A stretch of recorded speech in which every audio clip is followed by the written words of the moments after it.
I get it. The 2001 Ford Ranger anti-theft system can be an absolute headache if it locks you out of your own truck. It's never when you have all the time in the world either. It's always when you're late or it's raining sideways. The symptoms are classic. You turn the key and either nothing happens or you get blinking security lights on the dash and that sickly feeling in your stomach. No crank, no start, just a stubborn little truck acting like Fort Knox. Most folks don't realize this system is actually called PATS, Passive Anti-Theft System. It was clever tech back in 2001, but like most clever tech from the early 2000s, it tends to act up as it ages. The transponder chip in your key has to talk to the ignition to let you start the engine. 9 out of 10 times, the pain point is a lost or damaged key. Yes, the little chip can fail. Or maybe you tried using that spare key you got cut at the hardware store. Bad news, those won't work because they don't have that magical chip. But sometimes the system itself just trips up. You might change the battery, and suddenly the Ranger thinks someone's trying to steal it.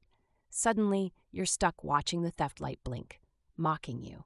If you see that light flashing rapidly, it's in theft mode and requires a reset. So here's how you reset it. Take your legit Ford key, the key with the little oval on it, insert it in the ignition and turn it to the on position. Do not crank it to start. Just leave it in on. Now comes the hour-long commitment. You'll need to sit tight for a full 10 minutes, sometimes a shade longer. The anti-theft light should turn off or stop blinking during this period. If it keeps flashing, try cycling the key. After that calming 10 to 12 minute timeout, turn the key back to off for a few seconds. This lets the system reset itself.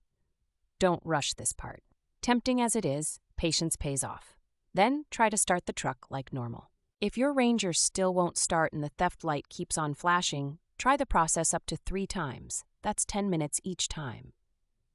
It sounds ridiculous, but Ford's own techs will tell you 30 minutes of waiting sometimes works like a charm.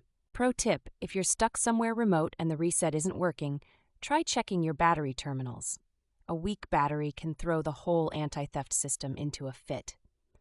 Cleaning terminals and ensuring a strong battery can save you an expensive tow. If you have more than one programmed key, sometimes switching to your spare key can solve the puzzle. If all else fails, the only option may be to tow it to a dealer with a fancy scan tool. They can reprogram your keys, but expect to pay upwards of $150 for the privilege. This is the painfully common reality for owners of early 2000s Rangers, and frankly, way too many Fords. For a system that was designed to keep thieves out, it ends up locking out the one person who actually wants to drive, you.